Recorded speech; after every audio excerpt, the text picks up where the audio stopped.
Hello, everybody. My name is Master Chen. I'm Zenify. And you are watching and listening to Mental Overflow. Yay. All right, so this is episode 2 of Mental Overflow.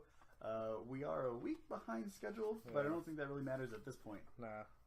Now, the first episode was done remotely, which is kind of the theme that we've been wanting to go with. Yeah.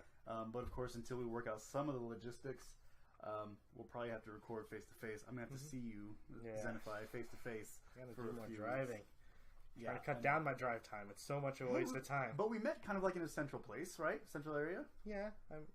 Well, no, you're farther than me. Well, I mean, it's kind of on the way to where I'm going, right? True. It's not out of the way. Yeah. So, all right. So a couple of things that we've been working on are things that we're going to be doing. First of all, Mental Overflow is a part of Chenbox Development. We are incorporated, and so it is proper for us, and we've got everything set in motion to ask for sponsorships. I know that this is only the second episode, but if you like what you see, if you think that we have some good potential, think about sponsoring us and get in contact with us. Our Twitter handles, you might see in an overlay that is going to be made for us. But it's Zenify EXE for Zenify over there. I'm at Chenbox, and then the show is at Mental Overflow. So contact us, and if you are interested in sponsoring the show, if you like what we do, let us know. Also, I know that I hear a lot about this on YouTube and in the streams or the podcasts. Like, subscribe, and share, because that actually does help us too, right? It helps tremendously, Yeah, so we're just trying to get our word out. We're trying to get what we do out here. Again, we've mentioned this in the first episode. You might know us maybe from Gray Noise, the information security podcast. That is a separate show that we still do. We still are a part of, but this is kind of this production is kind of geared towards social engineering on my end, and then automation on Zenify's end. These are some things that we've wanted to really talk about specifically, or really kind of jump in depth with. So, are there any other announcements that you could think of, Zenify? No, I mean, right now we're recording at SynShop, so I don't know if we wanted to plug SynShop. Yeah, we are recording at SynShop. This is a different room than the other podcast that we were in. So we are at SynShop. Go to synshop.org for more information on the shop. Now, what the shop is, of course, if you don't know, is a hackerspace here in the Las Vegas Valley. The address is 1075 American Pacific Drive, Suite C in Henderson, Nevada. This is our headquarters, basically. We do all of our cool shit here. So I need to spend more time here. I got so many 3D printing projects I've looked up recently. Have you gotten into 3D printing? I 3D printed, what I did recently was I hired a designer on Reddit, of all places. Really? I had this really terrible picture from Google Images of this little weather vane, like the northeast, southwest thing. Oh, the one that moves in the wind, right? Yeah. Okay. So I had this terrible picture of a weather vane that my friend wanted for a clock topper, and I was like, I don't know how to design this. I've never designed a thing in my life in 3D printing. Gave it to Reddit, and some guy messaged me. He's like, I could design that in about 15 minutes for you. And he gave you back He gave me back all the STI files. He gave me 5 different versions, a GIF of the whole thing being constructed together. Jesus. I was like, here's $20.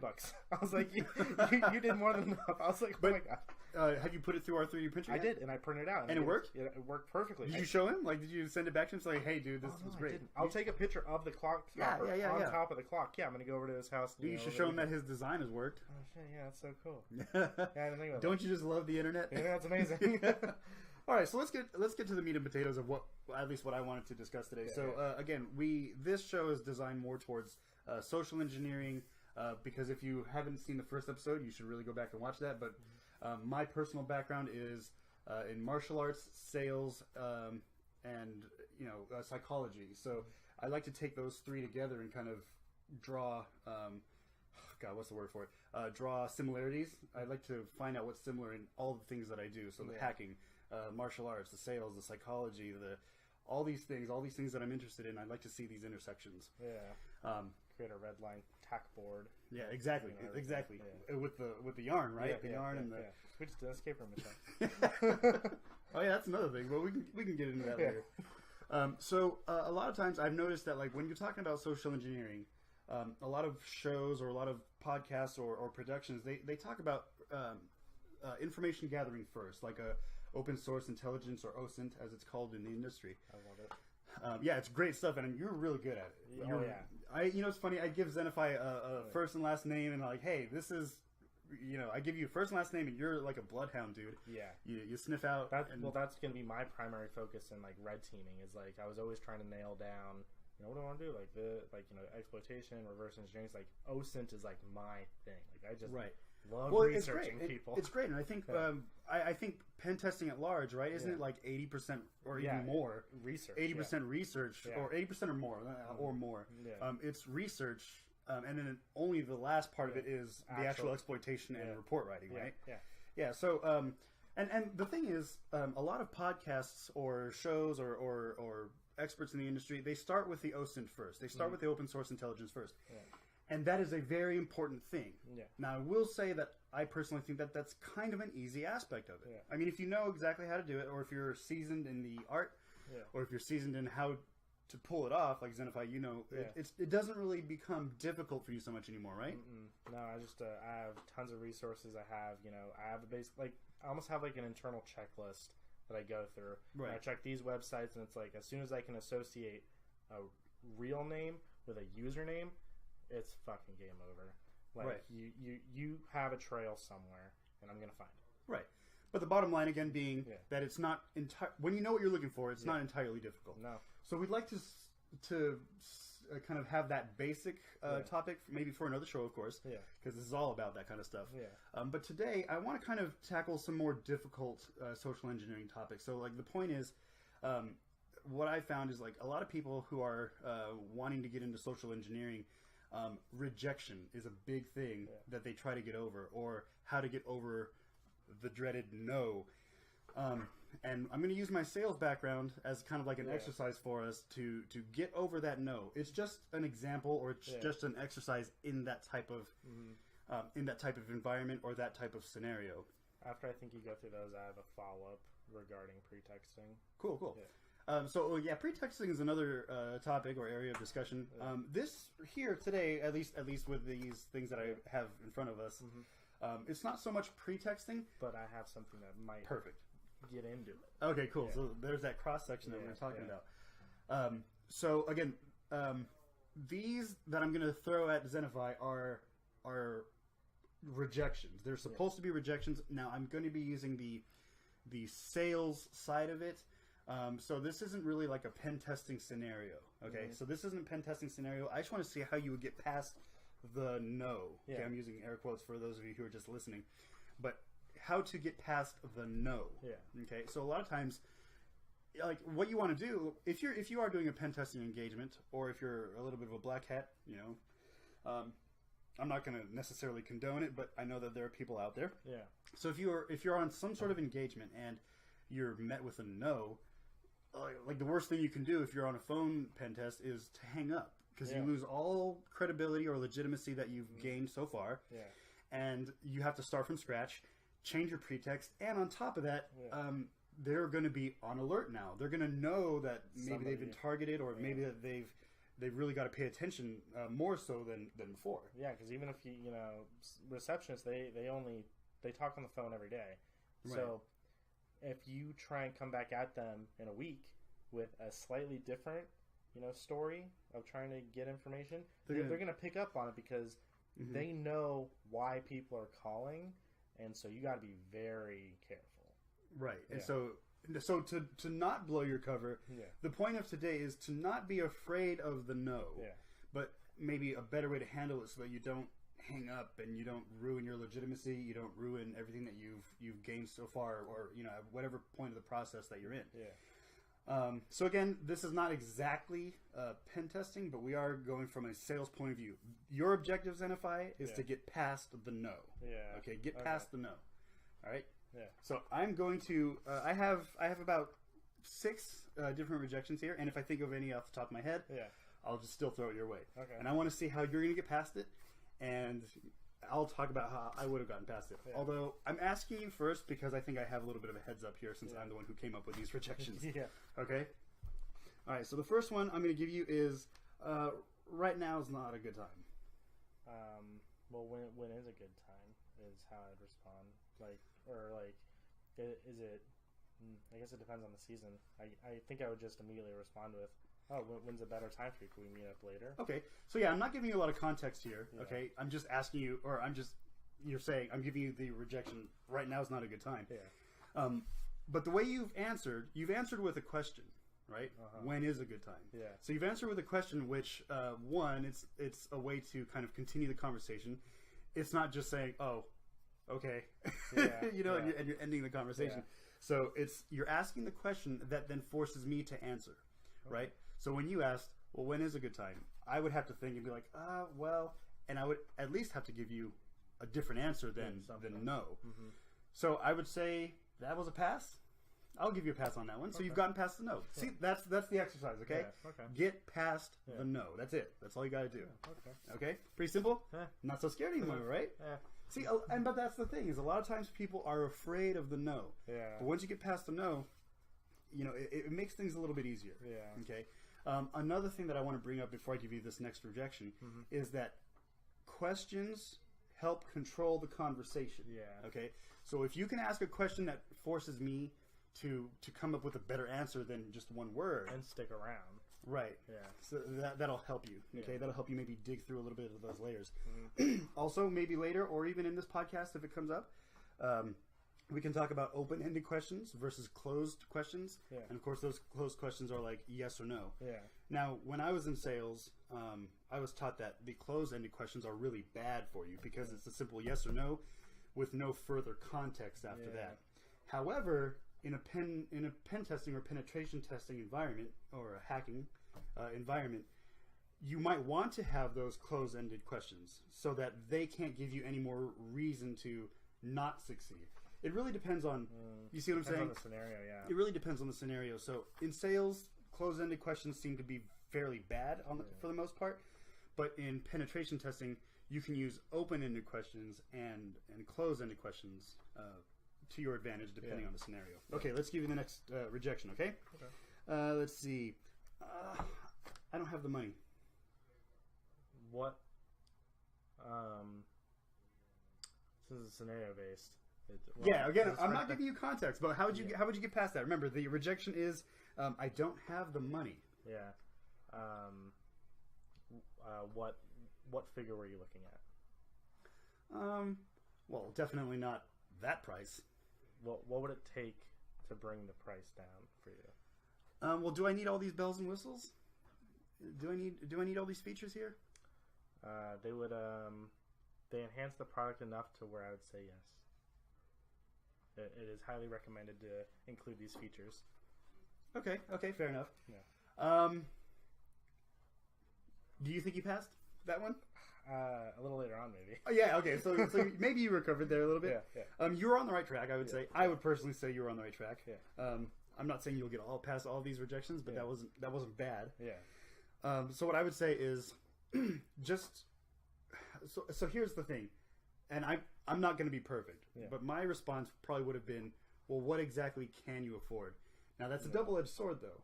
Sure. Because if you then say, well, I can afford $5, then I'd be like, fuck, because that's now a roof or that's a ceiling of what I'm going to get out of you. Yeah. You know, and so if you think about that in your penetration testing or your pen testing, it's you're gonna you kind of can talk yourself into a corner. Mm-hmm. Again, there's a lot of shit to discuss here, which is why we have to. This is a series, by the way. This isn't one episode. Yeah. No, it's gonna be going on and on and on. All right, so I don't even know if I passed that rejection. Yeah. These rejections are hard, and just because I came up with these rejections doesn't mean that I'm going to pass all of them. Yeah, okay? Ready for the next one? Yeah. All right. No. Fuck. That's pretty simple, right? I mean, without context, I'd probably just go with, well, what can I do to change your mind? Okay. See, again, you're using the questions. I would probably go with, I would be like, yeah, but why not? Like, because, again, the why not is now an open-ended question. Mm-hmm. Unless my target is just going to literally walk off to be polite and to be socially normative, I would have to explain to you why I said no. Yeah. It's something that keeps you around, and it re-engages the conversation, or reinitializes it to a degree. Right. So it's actually, you know what? The very simple no, like just no. It could be easy. It could also be very difficult. Yeah, like the person could just be trolling you. The person could be an asshole. Yeah, depending how stern they are. But if they're not an asshole, and if you just say, okay, but why not? Yeah. Maybe you can get a little bit of that explanation out of them, right? Yeah. So I had that one kind of up my sleeve, though. Yeah. I was like, I don't know. I threw you for a loop, dude. That was kind of cool. All right. I'm not sure I really need that. Again, we're using sales here, so I'm thinking about products or services, but of course, it could be. We could tailor this later. Like, you're not really sure you need it. If you weren't sure you needed it, then why are you searching for this product to begin with? Ooh, no, you got me there. Shit. Okay, cool. Now, what if I approached? I'm sorry, wait. What if you approached me though? Like I didn't approach you for the product or service. You approached me. You were still looking at the product. You were still like I was window shopping. You were drawn in by the product for some reason. You're either window shopping beforehand, or it caught your eye, and I started talking you up. And then, but when you go say, "Well, I'm not sure I actually need it," it's like, "Well, it caught your eye for a reason. Why?" Yeah. Damn it! I thought it would. You know what? I did not have a response back for you on that one. God damn it! All right, you got me there. That was definitely a win for you. All right, next one. You ready? Yeah. Wait, is this the last one? I think. Oh no, I have two more. So I have two more here. Okay. All right, ready? Yeah. I'll have to talk to my wife or a significant other. Well, I feel like kind of a little biased because we kind of talked about this beforehand. No, we didn't. Yes, we Zenify, did. what the hell are you talking about? This is totally this particular one. Okay, fine. Yeah. Well, I don't care. I'm asking you again. I'm gonna try and think of. All right.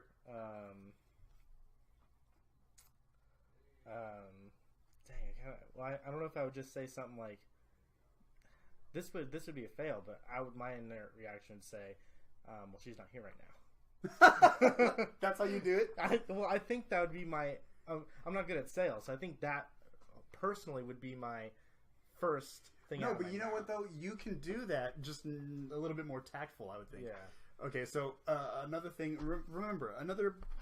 And we'll get into this topic too. But another aspect of social engineering is framing, right? So your response was pretty much what we're all thinking as salespeople. Yeah. But that's not how we're going to frame our response. Yeah. So I would say in this particular rejection, let's see, I'll have to talk to my wife about it.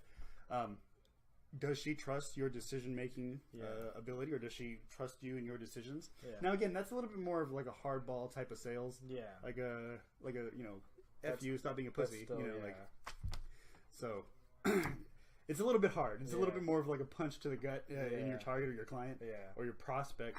But it does kind of like put them on. Because they could say well, yeah, of course they trust me, and that's why I'm not going to buy this product. Right. You know what? Another one I would do for this particular response. Another thing that I would probably say is now, is there anything that she or he is specifically looking for? Yeah. Because you're obviously not shopping together, but is there something that maybe they would enjoy from this, or is there something that maybe they wanted specifically as a feature, or is there something that they would find missing? Yeah. Again, kind of pulling out these. The more you can get them to explain. The more you can get them to talk, will be better for you, and that's for any situation. I think. Mm-hmm. The more that they can talk, and I know I'm talking a lot right now. All right, dude. Last one. Let's see. Okay.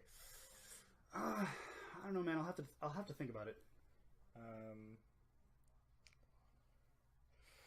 Oh man, that one's drawing a super blank on. All right, it's okay. It's okay. Look, this is an exercise. Okay, we are exercising. While we're being recorded, but we're exercising. Yeah.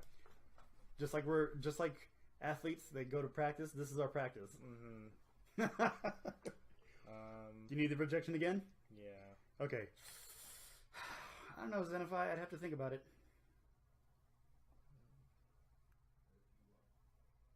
I don't know. All right. So remember, we're talking about questions, or how do we control the conversation? Yeah. It's through questions, right? Yeah. So if you were to give me that rejection, Yeah. go ahead. How now's just not a good time. Was that it?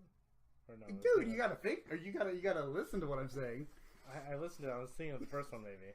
I think what's happening here is that you're thinking about your response before really listening to what I'm trying to say. So let me actually give that rejection to you again, and let's see if you can get it now. Okay?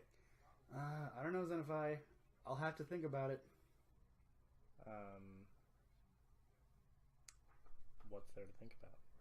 Okay, so that's a question. Yeah. Hard-nosed question, but that's a question. Yeah. All right, so you're on the right track. I would say, again, to control the conversation, you need questions, right? Yeah. So if somebody told me that they'd have to think about it, the first thing I would ask is, have I answered all of your questions? Okay, yeah. Right? So have I answered all your questions? Is there anything that is unclear to you still? Yeah. And remember, we're talking about sales in this particular example. We'd have to think of course, how we would use this in penetration testing, but still, today's objective is to get past the rejection. These are just speed bumps. These are just obstacles. The things that we don't want to do is we don't want to freeze, and we don't want to hang up the phone. Yeah. And why is that? Well, if you hang up the phone, it kills all. Kills legitimacy. Yeah, kills everything. Kills everything you worked for up to this point. So we want to get past these rejections so that we don't freeze and we're not like a deer in headlights. Yeah. Okay. All right. So I think I answered that one. Yeah. Okay. Yeah. And so those are actually the 6 rejections that I had in my mind, or that I, and actually, if I remember correctly, there were about 8 rejections, and I just can't think of the last 2 that I used to work on. It's been about a decade since I've been in an actual sales role. Yeah. So, but dude, you didn't do bad.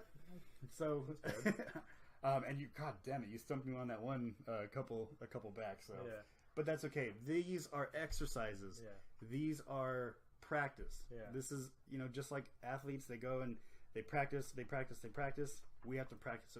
These are mental exercises. It's like a chess game. So, before we move on, let me just ask you. What did you take out of this exercise? Oh, man. That I really need to work on my human contact when I'm in sales. It's okay. We all do. Yeah. It's something we all have to work on. Not just behind the screen too long. That's all right. What else? Well, so I was going to actually chime in with the pre-texting bit, kind of like trying to shove that in there. How would you as sales, before approaching them, get information like real-time OSINTs? Well, if I can help it, like if I'm going to be talking to a prospect or for hacking terms, a target or a victim. If I know that I'm going to talk to somebody, or if I know that I'm going to talk to somebody specific, so I'm not talking about cold calling.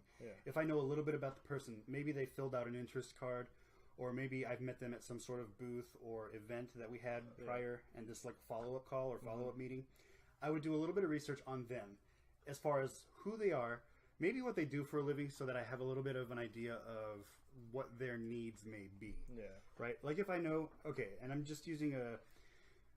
using car sales as an example, because when we think sales, a lot of people think about, the sleazy car salesman. But, I use sleazy kind of loosely, because sales is sales, in my opinion. Sometimes it's more devious or more hard-nosed than some soft sales. And there are masters of both types of that trade, right? So an example of a person who's like very good with not passive sales, but very good with just having conversation with a person is Jeffrey Gitomer. He's really good. But then on the kind of softer side, Tom Hopkins, I think, if I remember his name correctly, it was Tom Hopkins, and he's good on being softer with his sales. And he actually, a while back, he sold a house every day of the year. Really? That's 365 houses in a year, and he closed every day. So these are just some people that I know.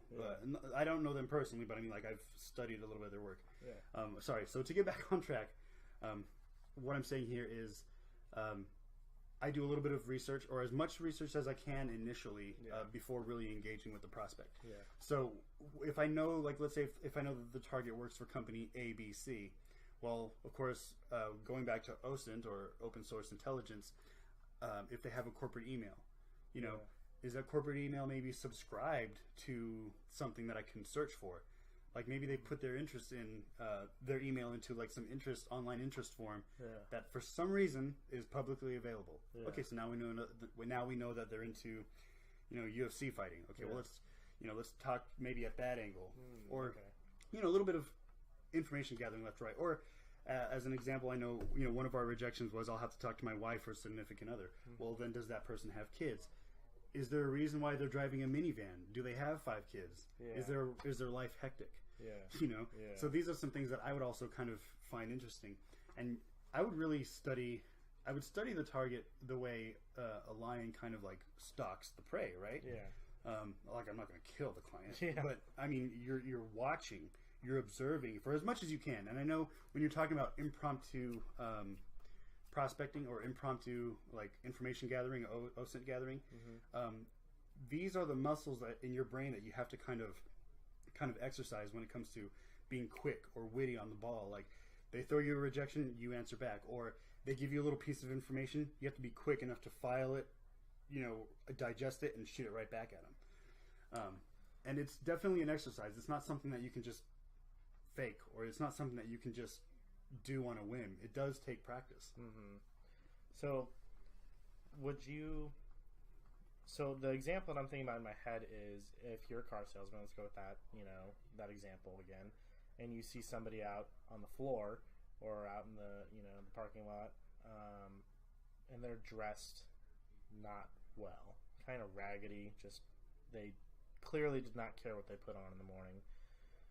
Would you approach that like they aren't there to buy a fairly hefty priced car, or would you still try and upsell them? Because the specific example I'm thinking of is I know a guy personally who dresses like crap. He does not give a shit what he wears. That's probably like an anti-social engineering or anti-sales, right? He worked in sales all his life. The dude's a millionaire. I know this personally, but he doesn't care. He's just like whatever. And I've seen him firsthand get rejected by people because they look at him and salespeople on the floor. Like we've been in jewelry stores shopping for his wife. People don't even come up to him because they're like, what? Like he's clearly just like looking. Security's looking at him more than the salespeople. But the dude's there to drop money, and if they never even approached him because they drew a conclusion right away. So basically the question again is what I'm asking you is, would you rather be the salesman going in blind without any pretexting, without like trying to do any sort of like mental OSINT on the target first, just go in there blind because you never know what you're going to get, or are you always going to try and do some sort of judge on them before even going up to them? That's a great question. I would say that, and as hard as this is by human nature to not just write the person off, I would say I would do my best to at least approach the person and see. I mean, they're obviously there for a reason, right? They're obviously in the parking lot. Again, we're using sales or car sales as an example. They're obviously there to take a look, okay? Which means that they're interested. To some small degree, they're interested. And no matter how they're dressed or however they look, they are interested. Maybe it's a dream of his or hers to have that car. Well, how do you help them realize their dreams? See, so now that's kind of how I would approach that. Now, it's a double-edged sword. I don't want to assume that just because you're dressed like a ragamuffin that that you're not of money or that you can't afford a car or whatever I'm trying to sell or whatnot. But I think I'd try my best to just at least in a preliminary move to kind of just, hey, how are you doing today? I see that you're looking at this product. What about this product interests you? And maybe we'll start a conversation that way. And if he says he's just looking, maybe I get a little bit more information out of him. Hey, is this like a dream car of yours, or is this just something for you to do on a Saturday afternoon? At least at that point, I can gauge how serious the person is in what we're looking at, right? Now, of course, to the social engineering effect, there are CEOs that do not dress like CEOs. Yeah. Like if you look at Steve Jobs, he did not have a suit and tie. He had a black turtleneck and jeans. Yeah. White sneakers. So now obviously his face is very recognizable, but if he was not that recognizable, and he's walking through, and if he was supposed to be your target, or if you're trying to target a CEO, don't always think that the CEO is somebody who's dressed with a suit and tie, carrying a briefcase, or having like an entourage of executive assistants following him. Mm-hmm. That's just not always the case. Yeah, you never know. You never know what data you're going to acquire from somebody. So because of your question, let's reiterate that you never want to assume. Yeah. And that's why asking questions is so important. Yeah. Asking questions helps you to not assume. Mm-hmm. That's what I would say. That's my takeaway. Yeah. So that's a great question, though. Cool. So, well, Zenify, this is the end of our exercise, at least on my end. Do you have anything else to add to this, or? No, it's pretty good. Yeah, I mean, I enjoy that. Maybe as we come up to these episodes, more exercises, right? Come up with a little more exercises. Yeah, fun. A lot of fun, right? Yeah. So, all right. Well, we hope that by watching us kind of exercise our social engineering muscle, that maybe you've learned a little bit on your end, or maybe you found some interest. So we will be doing this again next week, whether it be remote or live or face to face. We'll figure that part out. Yeah. But again, if you're interested, remember our show is at Mental Overflow on Twitter. I am at Chenbox. I'm at Zenify_EXE. And we would like sponsorships if you guys are interested in helping out our show and helping us grow a little bit. This is only our second episode, so let's get in on the ground floor. Yeah. Again, we are broadcasting. I keep saying that. We are. I know we usually are broadcasting, but we are coming from Sin Shop in Las Vegas. That's 1075 American Pacific Drive, Suite C in Henderson, Nevada. As always, like I always say, we are still the Las Vegas Valley Hackerspace. Go to sinshop.org for more information on that, or more information on our hackerspace here. Mm-hmm. And for more information on what we do here, go to chenbox.org. Now that's CHENB0x.org. All right?